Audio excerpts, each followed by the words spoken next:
Débrief Supercross 2024, Supercross US, le pédigré de Sébastien Pourcel, direct. Aïe aïe aïe aïe aïe. Une petite dédicace à Antoine Néo pour savoir c'est quoi le talent et le pédigré de Monsieur Pourcel. Aïe aïe aïe, Antoine, franchement tu me fais rêver, déjà. Ah, le pédigré, bah, j'ai eu quelques petits titres de champion de France, hein. Pas, bon, ça va, 8, donc ça va. Mais bon, après. T'es le combien sur la liste? Ah, je suis le premier? Je sais pas, t'es le combien en France? T'es le plus titré du coup? Non, il y en a quelques-uns, parce que si tu comptes SX, MX, en MX en France, je dois pas être loin d'être le plus titré. Je dois être dans les 3, je pense. Mais après, si tu comptes MX, SX, il y en a qui sont plus que moi, quoi. Voilà. Mais bon, je les aurais bien échangés contre un titre de champion du monde. Hein. J'en parlais pas plus tard que hier. Mes 8 titres, je les veux pas, je les donne et je veux bien être champion du monde. Voilà, comme ça. Pas réussi. Ok. Et un championnat du monde, du coup? Meilleur résultat? À 4e, ça pique. Après, gagner quand même des grands prix et tout. Donc, ouais. C'est bien, mais bon. C'est bien, mais ça vaut pas un titre. Voilà. C'est comme avec toi au paddle, tu gagnes tout en ce moment et j'arrive pas à gagner un tournoi MP100. Voilà. Et voilà, pas c'est bon, il faut que je travaille, le travail. Du coup, le talent, voilà, regarde. On parle du talent. Et bien, le talent, au début, pour moi, ce que je pense, c'est que c'est quelque chose que tu as en toi quand même, parce que tu apprends plus vite que les autres, tu te débrouilles plus vite que les autres, il y a quelque chose quand même qui est en toi. Ça se fait pas, c'est comme ça. Et après, par contre, pour y arriver tout en haut de l'échelle, là, je vais prendre référence à Erlings, qui a travaillé, ok, il avait le talent, puis il roulait, il bossait beaucoup. Il est arrivé en championnat du monde, après il a gagné sur son talent. Après, ça suffit pas, il a fallu qu'il bosse plus que les autres pour y arriver, parce que... Donc tu penses qu'il est quand même arrivé avec son talent et ensuite il a travaillé? C'est ça, ouais, je pense. Parce que par rapport à ce que, par exemple, un gars comme JMB, il dit que lui, par contre, c'est d'abord le travail, et après, c'est sûr qu'il y a quelques personnes qui ont des facilités, mais voilà. C'est travail. Moi, après, je vois un petit peu, enfin, je veux dire, nous, quand on était petits, on faisait 15 heures de moto par jour, les autres qui roulaient avec nous, non mais c'est pour dire, et les autres qui venaient à l'entraînement, bah, ils en faisaient 3. Et donc, du coup, on voulait toujours en faire plus. C'est quelque chose, de toute façon, pour avoir le talent, il faut rouler plus que les autres, il faut avoir l'envie, c'est-à-dire quand tu vas à la moto ou dans n'importe quel autre sport, t'en fais toujours plus que les autres. L'entraînement il est fini, ben, toi tu as envie, tu joues au tennis, tu vas encore continuer à faire des balles, tu fais du foot, les autres ils ont fini l'entraînement, toi tu vas tirer encore des coups francs. Mais c'est généralement partout, c'est parce que tu as aussi envie, c'est celui qui en fait forcément le plus, parce qu'il a envie. Il veut être le meilleur. Un bon exemple du talent, c'est que par exemple des gars comme Smets, qui étaient très mauvais sur une moto, ils sont quand même champions du monde. Ah oui, mais le mec il a bossé 3 fois plus dur que les autres. Même en étant mauvais et en bossant, tu peux y arriver. Mais c'est dur parce que, là, à contrario, je vais te prendre l'exemple de Loïc Léonce, qui était très proche de nous, parce qu'il était dans le team avec nous en Belgique. Il a bossé, c'était un acharné du travail. Et il bossait dur physiquement, il était imbattable à côté. Et par contre, il lui manquait justement ce talent sur la moto qui a fait qu'il n'a pas réussi à franchir le cap. Donc il faut avoir les deux. Ok. Bon, parlons Supercross US. Allez. On repart. On va parler un peu Tomac et un peu de tous les pilotes US qui ont eu des blessures. Et quand ils reviennent un peu au championnat, c'est très difficile pour eux de faire des bons résultats. On l'a vu avec Tomac cette année. Il a galéré un petit peu toute l'année. Il a eu des points, on va dire, il a gagné quelques courses, mais c'était très compliqué. Est-ce que c'est par rapport à sa blessure de l'année dernière, du talon d'Achille? Il a gagné qu'une course, hein. Il a fait beaucoup de deuxième place, mais il me semblait qu'il avait gagné 2 courses, mais au final, en regardant, il a gagné bien qu'une seule course. C'est à Saint-Louis. Pourquoi c'est si difficile pour eux d'arriver au top? Déjà, pour moi, l'exemple Tomac, l'année dernière, il était en retraite, entre guillemets. Ça y est, c'était la fin, c'était fini. Et là, il s'est remis dedans. C'est très dur. C'est très dur. Je veux dire, à un moment donné, quand tu as décidé dans ta tête de se dire ça y est, c'est fini, repartir sur une saison supplémentaire, la motivation, il fallait la chercher. Il a bien roulé, mais il était en dedans. Je veux dire, c'est pas du grand Tomac qu'on a pu voir dans les années d'avant où il se battait, il était imbattable. Il y a des moments où il mettait, je sais pas, un demi-tour à tout le monde tellement il survolait. Là, quand il se faisait doubler, on aurait dit un débutant des fois. Il se laissait passer, quoi. Moi, ce qui m'a vraiment choqué sur Tomac cette année, c'est vraiment cette non-combativité, quoi. Il y avait...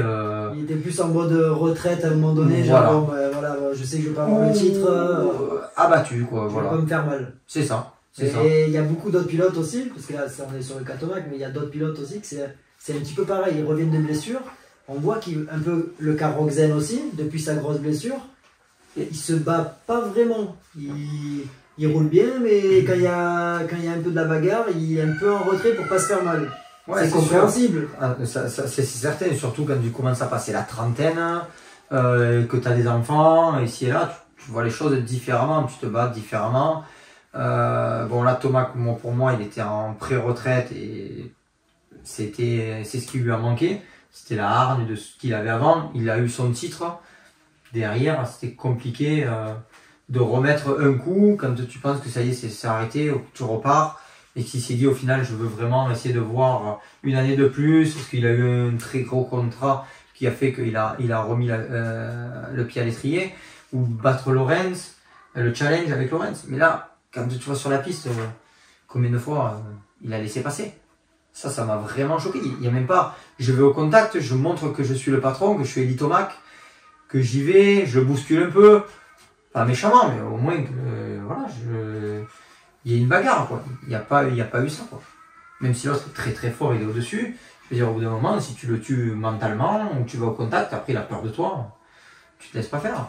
Pour Rogzen, quand on s'était quitté, je pense que ça fait quoi? Ça fait 1 an ou 2 qu'on n'a pas fait de podcast. On était vraiment, moi en tout cas, j'étais vraiment dur avec lui parce que je pense qu'il a un potentiel énorme et je suis déçu pour lui par rapport à tout ce qu'il a fait dans sa carrière. Il aurait mérité d'être champion US et il avait le potentiel de l'être et on voit que c'est très très dur justement d'y arriver. Et là, je trouve que cette année, non, je suis moins dur avec lui. Je trouve que ça a été un peu mieux qu'il y a 1 an ou 2 en arrière où on avait été dur avec lui. Pour moi, à juste titre, mais après, chacun fait son avis. Je trouve que cette année, cette année, c'était mieux qu'il y a 2 ans. Ouais. Je l'ai trouvé un peu mieux, un peu plus combatif, même s'il y a moins de contacts, mais il y a eu moins de bagarres à contact cette année. Il était quand même bien combatif quand il partait devant, quoi. Ouais, voilà. Quand il était devant et quand il était en position de force, ça allait. Mais par contre, quand il partait 10e, il avançait pas. Mais c'était dur aussi, on voit le niveau, il est relevé. Le niveau il est relevé, tu pars premier pour n'importe qui. Le mec qui part premier, le mec qui part 10e, c'est pas la même course dans n'importe quel championnat. Non, qu'est-ce que t'en penses? Non, moi j'étais pas vraiment, j'étais pas vraiment. Je suis pas un fan de Rogzen, comment il roule depuis sa blessure. Je trouve qu'il est pas combatif. Je veux dire, il roule très bien, c'est fantastique ce qu'il fait. Mais comment être fan de quelqu'un comme ça, c'est très difficile. Toi, c'est pareil quand tu t'es blessé après, quand tu es revenu. Oui, mais c'est pour ça que c'est compréhensible. Mais du coup, tu as toujours un pilote comme Tomac qui roule un peu sur la défensive. Donc du coup, il y a des courses où tu l'adores et il y a des courses où tu es là, c'est quoi, je me fais un peu chier devant la télé. Voilà. Mais après, lui, il s'en fout. À la fin du mois, il prend son chèque et il a fait ce qu'il pouvait et il s'est pas blessé. À la fin du mois, c'est sûr, on est là, on est sur le canapé, c'est facile d'analyser. Voilà. Qu'eux qui sont sur la piste, même si on l'a été, des risques, même si on l'a été à leur place à différentes échelles ou sur différents championnats, on n'est pas sur le moment présent, on ne sait pas tous les tenants, tous les aboutissants, on ne sait pas l'état de forme, on ne sait pas l'envie du moment. Voilà, donc on essaie de... Bon, on va changer un petit peu de sujet, parler réglage moto.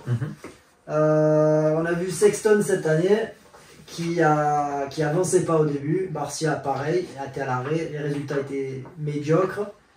Sexton un petit peu mieux, mais par contre leur réglage moto, enfin on l'a vu dans les hoops, ça allait pas du tout. Sexton il s'en sortait pas, alors que l'année dernière il faisait quasi toutes les pôles avec la Honda. Et à un moment donné, milieu d'année, presque fin d'année, ils ont fait un changement sur les suspensions, ils ont mis du Kayaba à l'intérieur.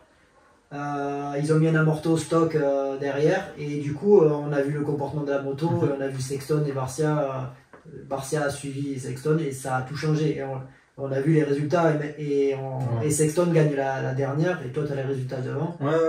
C'est sûr. Alors Sexton, quand on regarde que les résultats, c'est 3, 1, 8, 5, 2, 9, 6. Mi-championnat, allez, 6, on va dire Daytona, c'est 3. Après, ça fait 4, 3, 2, 5, 2. Nashville abandon. 2, 8, 1. Bon, voilà. Sur les résultats, quand on regarde une feuille comme ça, c'est pas exceptionnel la différence entre le début et la fin. Mais par contre, en termes de vitesse, de roulage, ça avait rien à voir. Est-ce qu'il y a un problème sur les WP alors, du coup? C'est sûr qu'il y a toujours eu, j'ai pas entendu de plus d'infos que ça, mais c'est sûr que les WP en SX, ça a toujours été difficile. Voilà, difficile à régler. Moins les KTM ont toujours été plus difficiles sur du SX que sur du cross. Nous, je sais que les Autrichiens qui sont là, ils bossent beaucoup pour le cross. Là-bas, le travail qu'ils font aux USA, quand même avec De Coster et tout, ils doivent s'acharner sur le boulot. Mais bon, là, à voir qu'au final, ils ont changé les cartouches d'intérieur et ça allait beaucoup mieux sur la fin de saison. Parce que Barcia, lui, par contre, c'est plus flagrant. Même s'il fait 3 à San Diego à la 3e épreuve. Bon, après, il y a eu pas mal de buts au début, donc du coup, c'est 7, 17, 3, 13, 12, 18, 14, 11. Et après Daytona, ça commence à faire 9, 8, 9, 6, 11, 5, 6, 4, 5. Voilà, donc là, c'est vraiment plus flagrant. Il y a au moins 5 places de moyenne de mieux, quoi. Donc, et bon, il y avait quelques blessés, ok, mais c'était quand même, il y avait quand même du monde. On voit qu'il n'y en a pas beaucoup qui ont loupé beaucoup de courses. Et, franchement, dans l'ensemble, il y a eu un très beau championnat. C'était de très belles épreuves. Bon, Lorenz a tué un petit peu le suspense, même s'il a fait quelques bêtises qui ont relancé le championnat avec un web bien conquérant. Mais bon, on va parler, je crois, après. Oui, bon. D'autres questions. Bon, voilà. Pour le réglage de suspension, c'est sûr que c'est énorme, quoi. Là, quand on arrive à ce niveau, il n'y a pas que le pilotage, quoi. On peut pas, c'est un tout. C'est vraiment le pilote, la moto, l'équipe tout autour. Voilà. C'est un ensemble de choses. Ça part du mécanicien, la confiance avec ton mécanicien, ça part de la famille, l'entourage. Apparemment, les Lorenz, l'entourage familial est c'est vraiment un cocon. Vraiment, ils sont vraiment à fond ensemble et tout. Il n'y a pas trop de tension, ou du moins on les voit pas. Ils sont tous ensemble. Ça se passe bien. Ils ont quand même pas mal de collègues avec qui ça bosse dur. Le team, ça bosse apparemment très dur. Bon, avec HRC, il n'y a pas de raison que ça bosse pas, mais quand même, c'est un tout, quoi. C'est l'entretien avec ton kiné, avec ton médecin s'il y a quoi que ce soit que tu es malade, le mec des suspensions, le mec des moteurs, le team manager, ton agent aussi. Bon, là, tu dérives un peu des réglages. On est parti sur tout. Mais c'est pour dire que après, les réglages moto, c'est une pièce du puzzle en plus pour que tout soit mis en place pour être bien. Et c'est vrai que cette pièce-là, qui est les réglages moto, moteur suspension, donc là on parle des suspensions, c'est vraiment super important. Ouais. Ça fait vraiment énormément de différence. Surtout là, sur un supercross où il y a des hoops et il règle très souvent la moto pour les hoops et il adapte pour le reste du circuit. Ok. Tu le sais, c'est ce que vous faisiez. Réglage, explique un peu plus pour parler pour la KTM, avec les WP, nous on n'arrivait pas à les faire marcher. En fait, pour moi, ça kickait trop. Je veux dire, comparé aux japonaises, elles sont beaucoup plus stables. Et on peut le voir avec Lorenz, sa moto elle bouge quasi pas. Après, bon, il fait marcher la moto avec ses jambes aussi. Mais Sexton les fait marcher avec ses jambes, la moto elle bouge dans tous les sens. Elle kick vachement de l'arrière. Et il faut se rappeler que l'année dernière, quand ils étaient avec la Honda, Dans les hoops, ça bougeait pas. Bon, c'était un avion. Hein. C'était une fusée. Et là, cette année, on dirait que c'est un débutant. On dirait. Oui. Donc c'est vraiment la partie cycle, le châssis fait que.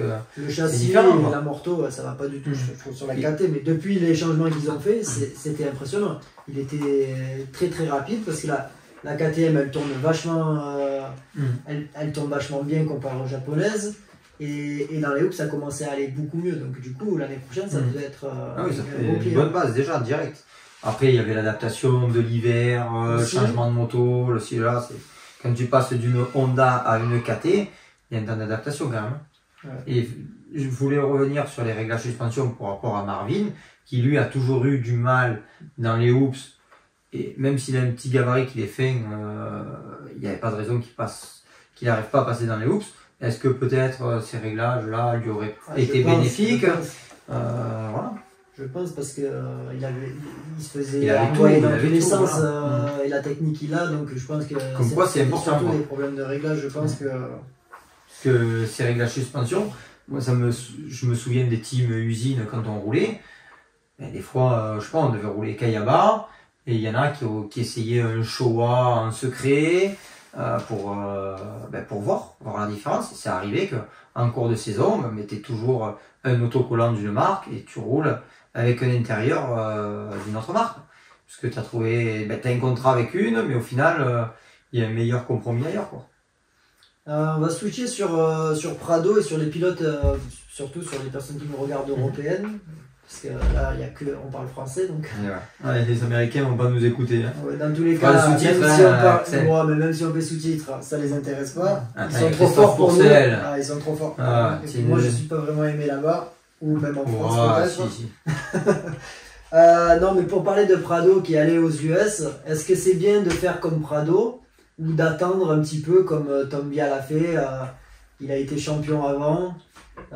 Est-ce qu'il faudrait partir plus tôt ou est-ce qu'il faudrait attendre, faire un peu comme Lorenz et Prado, ou faire un petit peu comme Tom Vial et moi-même qui était Pichon, être champion et ensuite partir, ou faire un peu aussi comme DV a fait, pas être champion et partir direct aux États-Unis. DV, là, pour tu finis sur DV, donc DV, lui, était quand même plus axé Supercross depuis le très jeune âge. Hein. Mais il avait quand même il était très fort en Grand Prix, et vice-champion du monde. Oui, il me semble. Si je dis pas de bêtises, hein, mais Excel, qui est bien calé, hein, je sais plus l'année, mais voilà. Est-ce que tu dirais qu'il faudrait faire un peu comme lui, voilà, il était un peu plus Supercross, donc c'était plus facile de partir de suite. Sinon, tous les pilotes européens sont plus basés cross avant, parce que c'est axé cross. Il n'y a pas un championnat, là, il s'est mis en place le championnat du monde Supercross, mais ça n'a pas tenu la route. Pourtant, Lorenz, mais s'il y avait un truc là-bas, Lorenz, ils étaient basés que motocross, et pourtant, en Australie aussi, quand même, il y a un beau championnat. Je pense qu'il a fait la base où ils ont toujours vu du Supercross là-bas, et du coup, ils étaient amenés à être là-bas. De toute façon, c'était déjà leur objectif. On voit les frères Conen qui veulent aller aussi aux US. Le problème de l'Europe, c'est qu'ils viennent se limiter à 23 ans. On voit qu'à 23 ans, il y en a plein qui sont pas matures, qui ont besoin encore de rouler en 2,5. Là, je vais prendre un exemple, Benistan, l'année prochaine, 23 ans. Qu'est-ce qu'il fait? Il monte en 4,5, il part aux US. Et au bout d'un moment, le problème, c'est que en Europe, ça se bouche en Grand Prix. En Grand Prix, il y a les teams, bon là il y a des teams qui se créent avec Ducati, avec Triumph, mais KTM vont réduire les budgets l'année prochaine. Normalement il n'y aura plus de team Husqvarna officiel. Donc ça lève des pilotes. Ces pilotes-là ils vont, il y en a 4, 5, 6 qui roulent bien. Bon, il n'y en a pas trop qui montent encore l'année prochaine parce que il y a beaucoup de jeunes en 2,5. Mais si les mecs du MXGP ils restent jusqu'à 35 ans, ils vont où ces mecs-là? Du MX2, même qui partent, ils ont raison de partir. Il faut partir aux US. Il y en a de plus en plus. Regarde, d'ailleurs, je comprends pas que les Américains, ça les gonfle pas entre guillemets, parce qu'il y en a de plus en plus qui vont faire l'outdoor, qui vont faire le Supercross, pas assez sur le Supercross, mais il y en a de plus en plus. Et en plus, ils arrivent à bien rouler. Donc, comme quoi, le top niveau là-bas roule bien, mais pour intégrer un top 10, 15, que ce soit en outdoor ou en SX, pour un Européen qui roule bien, c'est faisable, largement faisable. Oui, mais là je parle vraiment des top. Est-ce qu'il faut faire un top? Est-ce qu'il faudrait faire comme un Lawrence qui a rien gagné en Europe, on va dire, et qui est parti direct aux US, ou faire comme Tom qui est 2 fois champion du monde et ensuite parti avec de l'expérience? Le mieux, on a vu que dans les 2 cas ça marchait. Dans les 2 cas ça marche. Bon, mais c'est une exception peut-être. Jet est exceptionnel. Jet est exceptionnel, il gagne tout. Mais bon, Hunter a gagné aussi. 7 ou 8 parce que je sais plus si ça compte le super motocross dans les 7 ou alors il y a en plus. Mais bon, on est plus à il est exceptionnel. Je veux dire, ce qu'il a fait. Mais son frère, pareil, il a juste fait Hunter. Un ou 2 ans de bien roulé quand même en Grand Prix. Il a fait de très belles performances. Loin d'être champion du monde. Et pourtant là-bas, il roule super bien. Après, je pense que tout est faisable. Il n'y a pas un cas concret qui dit qu'il faut faire ça, puis y aller. Dans tous les exemples qu'on donne, quand même, ils ont tous fait un peu de championnat du monde, même s'ils ne sont pas champions. Au moins de l'Europe. Ils ont fait. Lorenz est parti. Hein. Ouais, mais lui, on n'a jamais vu ça quasi. Hein.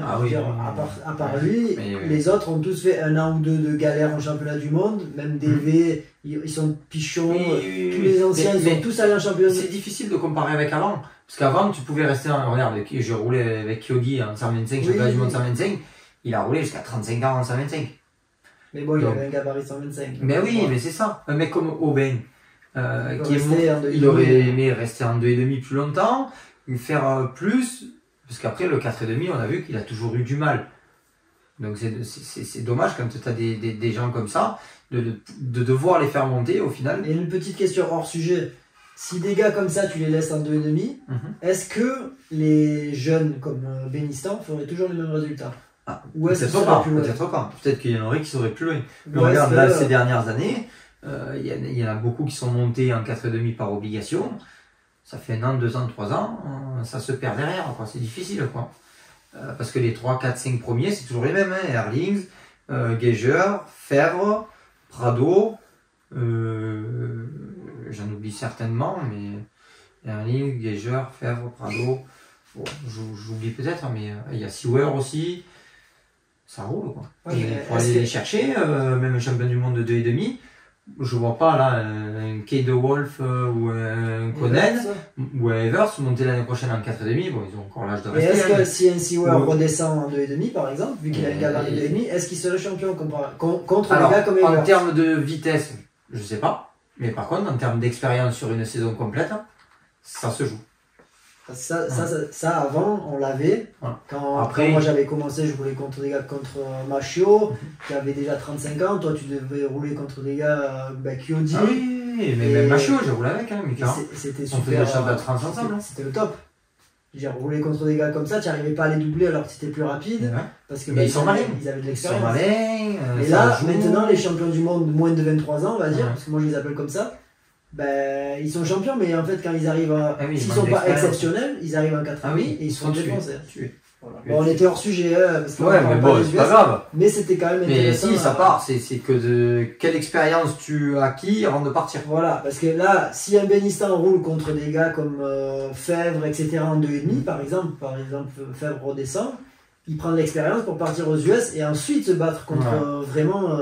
Bon, après, il reste assez jeune ceux qui roulent aux US devant. Hein. Regarde, Jérémy Martin, il a 35 ans bientôt, ou 40 ans. Oui, mais du coup, il n'y arrive plus. Oui, il n'y arrive plus. À un moment donné, il faut arrêter. Quoi. Mais il n'y a pas de ligne directive à dire. C'est toujours mieux d'acquérir de l'expérience ici, sauf que là, on se fait cross. Et au plus tu montes et tu te bases que sur le cross, parce que il n'y a pas beaucoup de championnats en Europe qui font du très bon supercross. Bon, là, il y a le Six Tour. En Allemagne, il y a un beau petit championnat allemand, il y a un peu de l'Angleterre. Mais le problème, c'est que quand tu veux faire une saison où tu es reconnu, parce que c'est quand même plus médiatisé un petit peu si tu es devant en Europe, que si tu vas gagner un 125 SX. Personne ne sait qui gagne le 125 SX chez nous. Et du coup, tu te fais connaître sur le cross. Mais après, quand tu veux partir là-bas, tu es obligé de faire du supercross. Sinon, ils ne regardent pas quasi le cross là-bas. Beaucoup moins.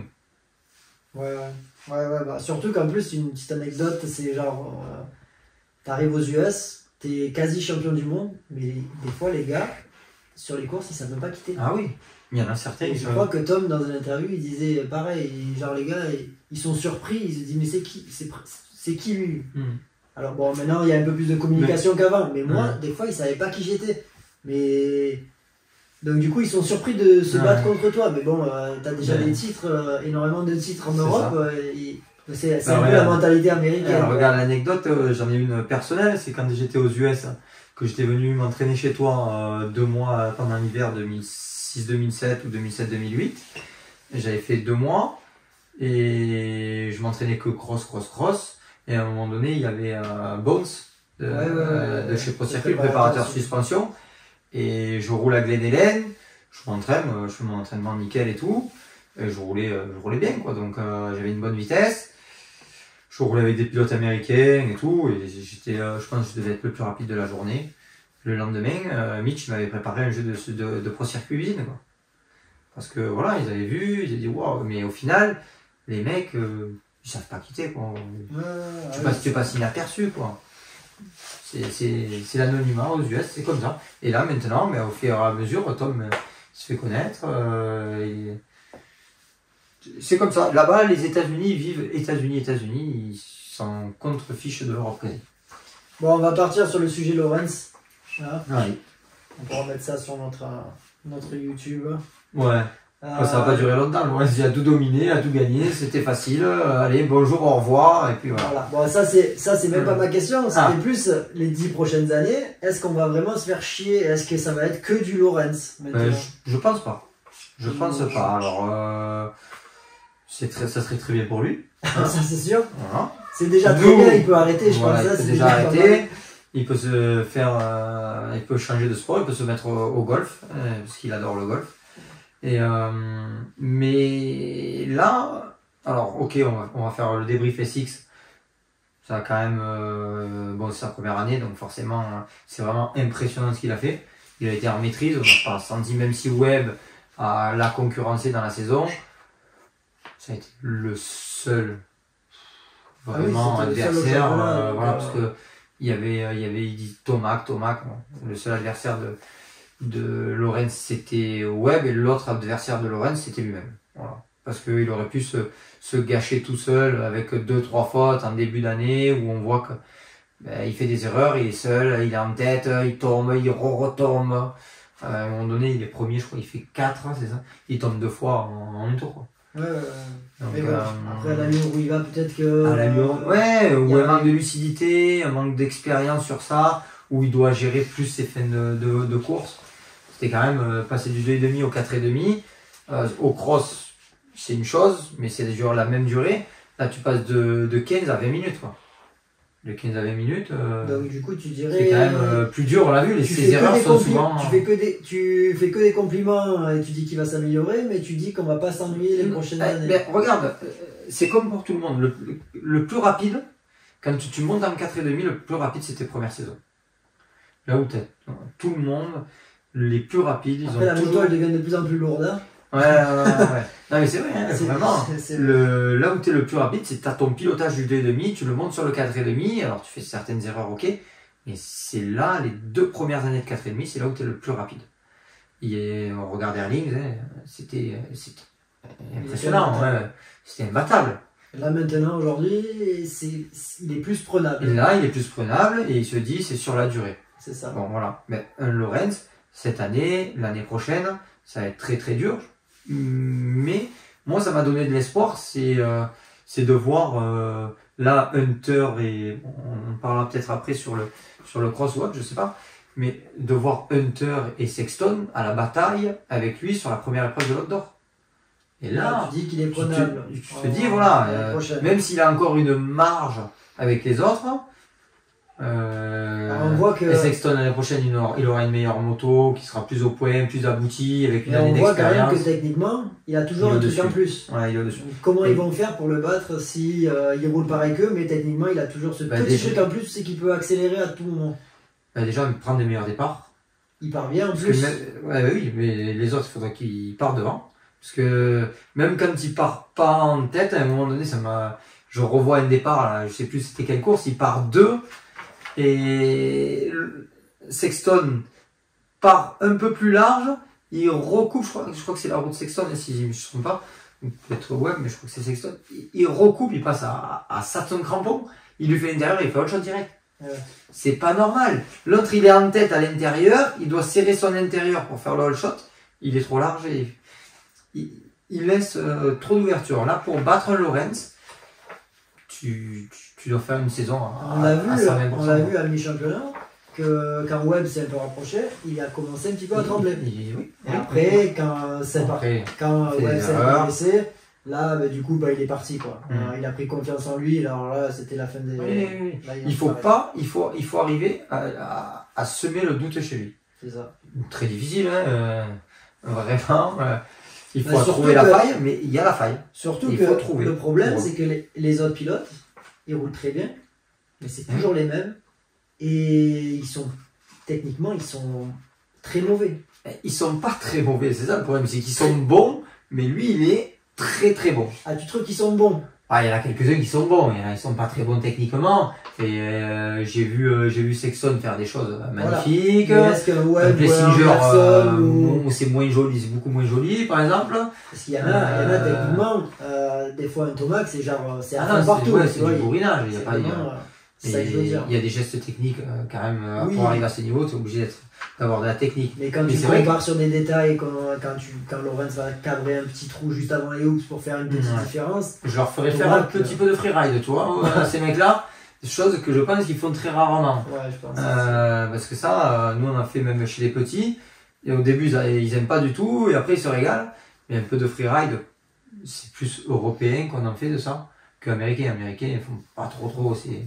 Bon, on va dire qu'on a quasi tout dit sur Lawrence, parce que bon, il domine. Il domine, il devrait être un peu plus en difficulté à partir de l'année prochaine ou dans 2 ans, parce que peut-être il y a aussi les blessures qui vont aller dedans. Donc, mais une grosse question pour moi, je voulais parler de Webb, c'est comment il fait pour être, on va dire, pas rapide à l'entraînement, en demi-finale des fois peut-être carrément absent, et en finale, presque il gagne. Et au début de la finale, il est carrément à l'arrêt presque. Il fait des petits virages, mais à la fin de la course, il est à 1 seconde de Lawrence. Alors que Lawrence, c'est un monstre. Non, mais c'est un mystère, hein. Franchement. Ça peut pas être montré dans les écoles. Ça peut pas être montré dans les écoles, un mec comme ça, parce que techniquement aussi. Juste là, le mental. Techniquement, c'est très bof. Ouais, c'est pas joli. En plus, c'est propre, mais il n'y a rien d'exceptionnel. Ouais, en plus il est petit forcément sur la moto, ça fait un peu bizarre sur la YAM et tout. Mais est-ce qu'on peut trouver une explication son explication, c'est de dire que voilà, la technique ne fait pas tout et que lui il a une force mentale, je pense, au-dessus des autres. Après, la motivation qu'il a, elle est, mais voilà, il a fait. Il est vraiment. Franchement, c'est un monstre mentalement, quoi. Et physiquement, je pense qu'il pousse dans ses limites. Et c'est là où vraiment il arrive à aller chercher un Lawrence, même si Lawrence fait la course parfaite, on l'a vu, c'est impossible pour lui d'aller chercher. Techniquement et tout, c'est impossible. Mais par contre, il a une grosse facilité d'adaptation. Ouais. C'est-à-dire que comme tu dis, tu vois, il arrive, hop, petit virage serré, il change arrière, mais après il arrive à enrouler ses virages, il change les enchaînements, il change sa façon de passer dans les hoops, il change peut-être des réglages entre les demi et les finales, ça je sais pas, des réglages suspension. Parce qu'en demi-finale ça va pas du tout. Mais des fois, tu te demandes comment il fait pour passer à d'une demi-finale vide, on va dire, 5, 6, à une finale de malade. Tu te dis qu'est-ce qui s'est passé entre les deux. Et après un cacheton, un truc comme ça, c'est pas possible. Non mais c'est vraiment un autre pilote. Est-ce qu'il a cette facilité à se transcender pour sa finale? Mais en tout cas, c'est beau d'avoir cet esprit combatif et c'est là où tu te dis, ben voilà, regardez un mec comme ça. Techniquement, il est loin de Lawrence. Mais au final, à la fin de la manche, des fois, il est très très près des fois. À la moitié ou en 3/4 du championnat, ils étaient pratiquement ex-aequo. Ah oui. Alors que... Ils étaient pas pratiquement, ils avaient les 2 plaques rouges. C'est ça. Et alors que sur la piste, jamais tu aurais dit, mais lui, il est en tête du championnat. Mais là, après, c'est Lawrence qui a fait des erreurs, qui a fait revenir Webb dans la course au titre. Ouais, bah, il a gagné mais comme quoi, aussi, oui, il en a gagné 3 ou 4. Hein. Et quand il les a gagnés, l'autre il est pas tombé. 1, 2, 3, 4. 4. Tu vois. À un moment donné, l'autre il est resté derrière lui 3, toute la 4. course et je veux dire, il les a mérités les victoires. Hein. Ils sont pas tombés les gars. Ah ben non, et puis il était pas loin quoi. Il a fait des courses ça se joue pas à grand chose. Et au final, il y a 15 points de différence. Ouais, il y a juste un moment donné où il se blesse un petit peu et c'est là où. Après, il est dedans. Puis l'autre, il enchaîne 3 victoires d'affilée. Voilà. Là, il les a tués. 2 fois, 3 fois. 2 fois, il enchaîne Daytona, Birmingham, India. Et après, il enchaîne Nashville, Philadelphie, Denver. Et là ça a mis un coup au moral parce qu'en plus, quand il enchaîne les 3, derrière, il fait 3, 8, 5. Alors que là, Webb fait 1, 2, 8. 1, 2, 1, 2, 1 plutôt. Et là, après 1, 3, 1, 4, 1, 5 et 7 et 3, il a géré là sur la dernière. On voyait quand même, et c'est là où on dit qu'il y a une petite faille, c'est qu'à la dernière, il y a quand même la pression du titre, il a dû gérer et il a vraiment roulé entre guillemets ralenti sur la réserve. Mais Webb l'a poussé quand même jusqu'à la dernière course. Il a essayé. Alors que les autres étaient incapables de faire ça cette année. Non, c'était le seul. Ça a été le seul. Et pourtant, quand il roule, on n'aurait jamais dit. Ouais, c'est clair. Ah oui, on ne pensait pas que c'était l'adversaire le plus compliqué pour Lorenz cette année. Ouais. On va basculer un petit peu sur les 250 et on va surtout parler de Tom Bial. Deuxième année, première année difficile. Ouais. Deuxième année, il fallait absolument, on va dire, avoir le titre. C'était mal parti. Ouais, absolument. Parce que bon. Moi je dis absolument parce que quand tu es aux US au bout de 2 ans, surtout s'il beaucoup d'attentes. Surtout s'il a signé après 2 titres de champion du monde et qu'il a signé que 2 ans, ils vont sûrement le dégager. Ou il va partir chez PC ou il va partir ailleurs. C'est un peu ce qui s'est passé avec d'autres pilotes dans le passé. Où c'est que ça n'allait pas trop pendant ça 2 ans. Après on ne sait pas les relations qu'ils ont. KTM un groupe quand même européen, il est depuis très longtemps. Donc voilà. Mais bon, il leur faut des résultats. De Coster, il va dire bon c'est bien gentil mais 2, 3, 4, 5 ans. Ces autres pilotes. Mais bon, il y a personne. Ces autres pilotes ils sont absents. Donc forcément, il aurait fait 2 ou 3, c'est déjà bien. Il aurait gardé quand même parce qu'il n'y a personne. Il n'y a personne. Bon, même si ils ont des jeunes là, avec Baumer qui roule pas mal. Les jeunes, ça va en devenir. Bon, c'est très dur chez eux. Tant mieux, tout s'est bien passé. Tom, deuxième année, champion. Par contre, revenir sur le championnat de cette année, c'est quoi qui a fait que à un moment donné, il est devenu champion? Parce que c'est vrai qu'au tout début, le rythme était pas vraiment là. Il était un peu en difficulté, on l'a vu l'année dernière dans les hoops, il galérait. Encore ça serait peut-être encore à cause des réglages moto, peut-être aussi, parce qu'on l'a vu vraiment avoir des difficultés dans les hoops. Ils ont aussi changé les hoops. Cette année, il y avait moins de hoops, que 9 hoops. Donc on a vu souvent Tom sauter à chaque fois. Et on avait déjà vu Marvin Musquin qui entraîne Tom. Le faisait déjà très bien à l'époque et donc ils ont dû vachement bosser là-dessus. Et Tom, quand il saute, c'est parfait tous les tours. Oui, c'est beaucoup mieux. Même en dribblant, il driblait beaucoup mieux que l'année dernière. Ah oui. Ça n'avait rien à voir. Donc ouais, forcément, ils ont dû travailler énormément sur les suspensions, le travail technique à l'entraînement dans les hoops. Voilà, mais j'espère qu'il ne s'est pas concentré que sur ça, parce que après ça devient dans la tête les hoops. Il y a plein d'autres choses sur le circuit. C'est bon, il s'est libéré dans les hoops, ça va beaucoup mieux. Peut-être c'est encore mieux l'année prochaine avec d'autres réglages, une meilleure suspension, peut-être. Voilà. Là, il avait fait un super. Pas un super début de championnat, mais ils étaient tombés vraiment catastrophiques en première finale où ils tombent tous les favoris. Donc, et c'est là où je voulais revenir parce qu'il n'y a que 4 points de différence. Et il se bat, il va chercher la 18e place. Bon, certes, ils sont 21, il aurait marqué 1 point, et là il en a marqué 18, il en marque 4, donc 3 de plus. Il gagne avec 4 points d'avance, donc il aurait quand même été champion, mais ça se joue pas à grand chose le championnat. Ouais, bon après il a eu quand même la marge sur la dernière de GV. Mais Digan aussi était tombé. Imagine Digan, voilà, il est devant, le championnat est beaucoup plus serré, donc chaque point est important. Là, avec l'expérience, lui, il a fait de meilleurs départs, de très très bons débuts de course. Il a vraiment été beaucoup plus agressif que l'année dernière. Franchement, sa façon de rouler et tout. D'ailleurs, il a changé sa façon de s'entraîner. Il s'entraîne beaucoup avec Sexton et plus chez Baker. Façon de s'entraîner qui lui convient beaucoup mieux, plus européen. Là-bas, c'est du travail chez Baker, dur, on enchaîne. Il a changé sa façon de bosser. Il s'est rapproché de Marvin, qui est conseiller à côté de lui techniquement. Il a son père. Bon, il a toujours été très très bien entouré. Ça a payé en Europe, ça paye maintenant aux US. Et j'espère que ça va payer encore et encore pour lui. Parce que c'est des gens qui sont super.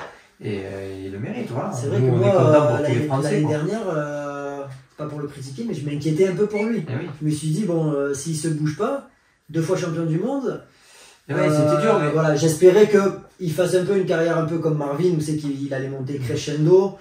Je suis un peu critique sur ça parce que moi, c'est pas mon genre. Faut arriver, t'as 2 fois champion du monde, bon allez vas-y, allez tiens plâtre. Mais bon, eux ils sont plus dans le genre, bon on prend notre temps parce que on a un peu plus de mal au début, mais au final, 2e année, ça a payé. C'est ce que tu disais, l'entourage c'est super important, il est chez KTM et il fallait les battre les gars. Ah oui, parce que Digan, c'est clair. Donc franchement, et puis à un moment donné il a fait une course où c'est qu'il a laissé Digan derrière lui toute la course. Et son père disait sur un podcast, c'est de là où c'est qu'il gagne un peu son championnat, parce qu'il a roulé comme on l'avait jamais vu rouler. Il driblait, il sautait, je veux dire, franchement. C'était chaud. Voilà. Ils sont partis de loin. Et ils sont revenus 2 et 3. Ouais, 2 et 3, je crois. Comme ça, donc c'était magnifique. Après, je voulais basculer un petit peu sur un McAdoo qui était dans leur championnat. Et qui était en tête du championnat à un moment donné, il me semble. Oui, il était en tête. Et donc bon, il s'accroche avec son coéquipier. Bon, ça c'est pas vraiment le problème, mais je trouve ça tellement facile pour un Tom Vial, 2 fois champion du monde, de rouler contre McAdoo, qui tous les ans c'est toujours la même chose, ou un Smith. Comment c'est possible que ces 2 pilotes ils font toujours les mêmes erreurs tous les ans? Et l'année prochaine, un Smith, tu sais qu'à la 2e épreuve, il va perdre l'avant, il sera en tête du truc. Ou Fortner. C'est toujours les mêmes. C'est dommage parce que cette année, je le trouve un peu plus à l'aise. Et au final, ça fait 2 courses. En tête, en plus, il était en tête. Sur un gros enchaînement. Sur le côté là. C'est ça. Comment ça se fait que ces pilotes 250 qui ont énormément d'expérience en 250 il y a quand même pas mal de blessés ces dernières années chez PC. Est-ce qu'il n'y aurait pas un problème de suspension récurrent? Parce que bon, je veux bien que ça soit les pilotes. Ok, McAdoo, bon, c'est chaque année. Tu passerais dans un autre team, ça serait peut-être pareil. Smith, bon, il est chiable. Mais McAdoo, Fortner, c'est tous les ans, quoi. C'est tous les ans. Est-ce qu'il n'y aurait pas un problème de suspension qui fait que... Ou un problème de choix de pilote, peut-être? Bon, le choix de pilote. Peut-être l'entourage avec chez PC, est-ce que maintenant c'est le même qu'avant? Là tu vas sur le team PC, mais c'est vrai que c'est intéressant de parler parce que nous à l'époque ils faisaient le nécessaire pour avoir quasi tous les meilleurs pilotes, donc c'est normal qu'ils avaient les titres, mais aujourd'hui ils n'ont pas de titres.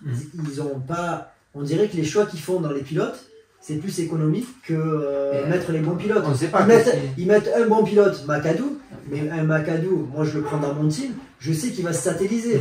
Je le mets en 2e pilote ou en 3e pilote favori. Et derrière, je mets un Tom Vial qui est 2 fois champion du monde. Et moi je sais que j'ai 2 top pilotes. Eux, ils prennent toujours un Fortner qui, ça fait 3 ans qu'il se blesse, et ensuite un Amaker. Mais Amaker, il a jamais rien fait. Comment tu veux qu'il gagne un championnat? Il a jamais gagné de course. Mais là, tu vois, je reprends le résultat parce que je savais que cette année, il n'y avait aucune YAM champion en 2,5. Il me semble pas que ces dernières années, ça a été très fréquent de ne pas avoir de champion 2,5 YAM. Bon, là, Digan est bien parti. Il a fait un bon début de championnat outdoor. Mais attention, Kitchen et Tom, ça roule très très fort et ça va être chaud.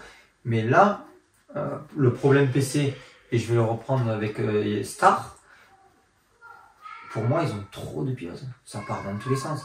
Regarde Star Racing, bon, ça se blesse, on prend un nouveau pilote, ça fait ci, ça fait là. Il y a 800 millions de pilotes chez Star. Ah, ils ont fait la photo en début d'année, je sais pas s'ils n'étaient pas 11 pilotes. Après, c'est trop parce qu'il y a le pilote. C'est trop. Et on l'a vu sur les résultats cette année. Et cette année, il n'y a pas de résultats. C'est ça. Voilà. Et bon, il y avait Digan qui roulait bien. Mais bon, Digan, c'est deuxième, Smith, c'est troisième. Et après, à l'Est, le deuxième, c'est Daxton Bennick. Bon, lui, il est jeune, mais il fait 9. Et à l'Ouest, t'as Smith, t'as Thrasher qui fait 5. Donc, pour un team qui met des gros moyens, on voit qu'il y a des difficultés. Mais peut-être se concentrer sur moins de pilotes, ou alors deux vraiment top et un jeune. Voilà. Oui. Mais pas 800 millions de pilotes. C'est compliqué, quoi. Là, ça part dans tous les sens. Chez PC, ils ont 5 pilotes, il n'y en a jamais un qui finit la saison. Oui, parce que déjà, ils ont que des pilotes, on va dire, B. Ils n'ont jamais de top. Ouais, enfin, c'est pas des pilotes B, un Faulkner. Oui, mais ça roule fort. Mais par contre, on sait qu'il se blesse chaque année. Un Faulkner, pour moi, c'est un pilote B. Parce qu'il se blesse, il ne finit pas de saison. Voilà. Donc il faut prendre un pilote top et un Faulkner pour avoir un soutien au cas où il y en a un qui se blesse. Et ça, ils l'ont pas. Il nous reste 2-3 minutes pour parler de Lutte d'Or. Alors attends, parce qu'on aurait peut-être pu faire un petit aparté parce que je regardais les classements et tout à l'heure j'y pensais, sur quand même Bourdon. C'est sympa quand même ce qu'il a fait, juste on va pas y passer. Tout le monde a été quand même. On parlera de Lutte d'Or une prochaine fois, il te reste 3 minutes pour parler de Bourdon. Non, mais c'est juste lui tirer un petit coup de chapeau. Non, je trouve que c'est sympa, même si ça a été plus dur sur la fin de saison, parce que il y avait aussi les confrontations Est-Ouest et ça a été plus dur de finir, mais je trouvais qu'il avait fait une très bonne saison sur la Suze. C'est ce qu'on avait dit aussi un peu avec Figueras à l'époque, quand ils partent là-bas, déjà c'est une sacrée organisation, donc déjà il faut y aller. Oui. Et en plus, là il a fait tout le championnat. Donc, il a fait tout le championnat, il est bien structuré, et surtout, il se battait avec du monde, quoi. Je veux dire, il n'a pas volé ses places qu'il a fait. Il n'y a pas eu beaucoup de blessés, donc malheureusement, du coup, il n'a pas pu faire des super places des fois, parce que comme certains qui sont allés, et comme cours de circonstances, il y a eu des blessés. On va dire même Tomado qui roule très bien, mais il a bénéficié des fois de blessures qui a fait qu'il a fait des top 5 qu'il n'aurait peut-être pas fait s'il n'y avait pas assez blessé. Attends, il est pour rien si les autres se sont blessés. Et là, Bourdon a fait une belle saison, donc c'est bien de le souligner, quoi. Ouais, moi aussi, j'ai trouvé qu'il n'avait pas trop le rythme. Mais en fait, en finale, il s'est tout le temps battu, et c'est là où il n'a rien lâché. Mais par contre, ce que je trouve un peu dommage, c'est que il manque toujours ce petit truc en plus. Oui, mais... Et du coup, est-ce que faire entre 5 et 10 en 250 aux États-Unis, ça sert à quelque chose dans ta vie?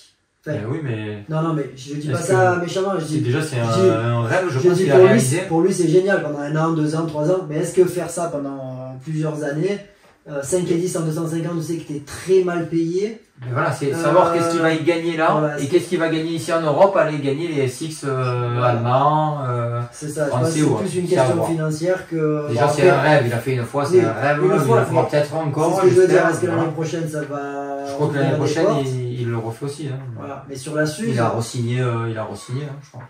Voilà. Moi, je le verrais bien sur une...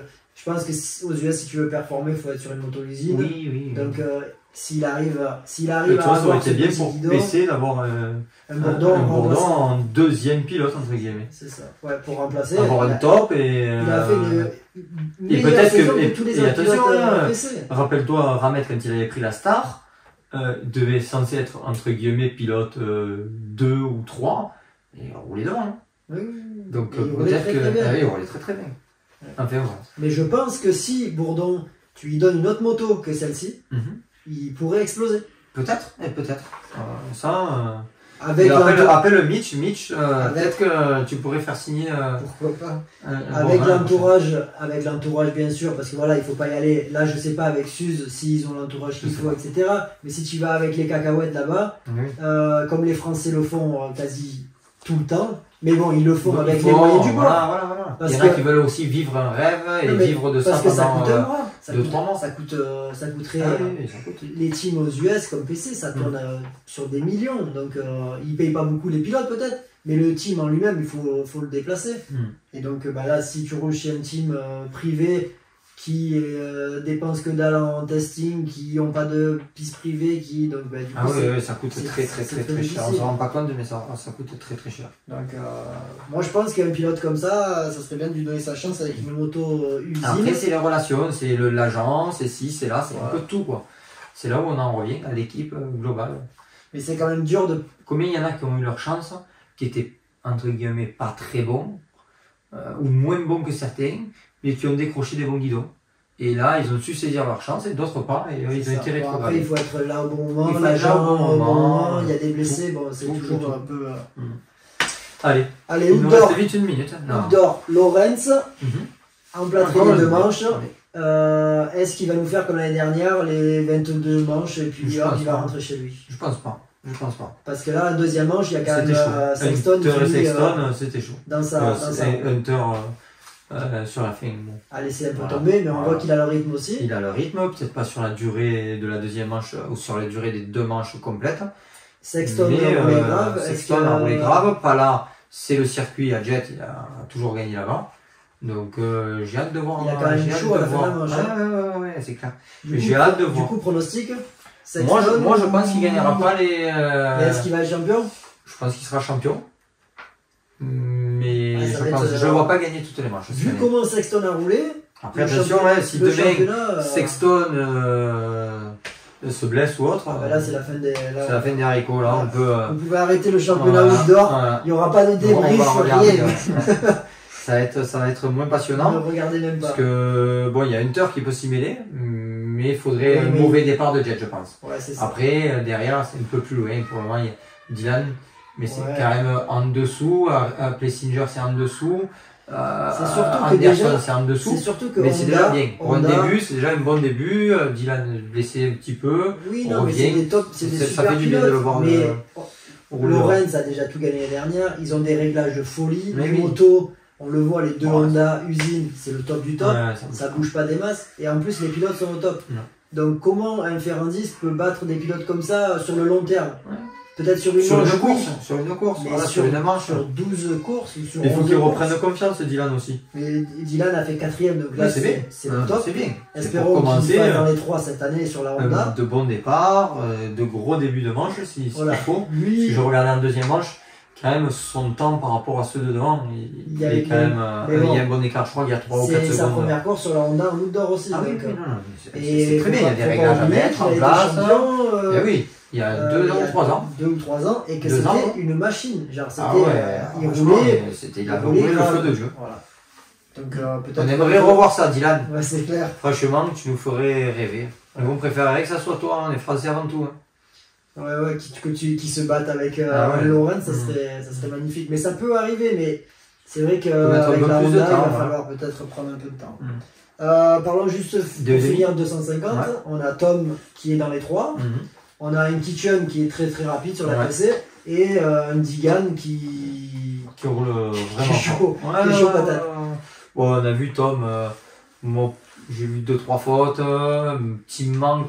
Pour moi, il y avait un petit manque de vitesse par rapport à Digan et Kitchen ce week-end. Oui, on l'a vu sur la fin de course, tu sais qu'il finit assez loin. Ouais, bon, après, on le sait très bien, la fin de manche, quand tu te bats plus pour aller chercher la victoire, parce qu'après, en fin de manche, il y a le physique qui rentre en compte, mais il y a aussi le mental. Quand tu vois que tu prends une demi, ou une seconde à chaque fois, que tu perds, bon, mais s'il n'y a plus personne derrière toi à la fin, tu t'économises juste pour pas tomber, et puis voilà, tu sais que tu as sur ta place, quoi.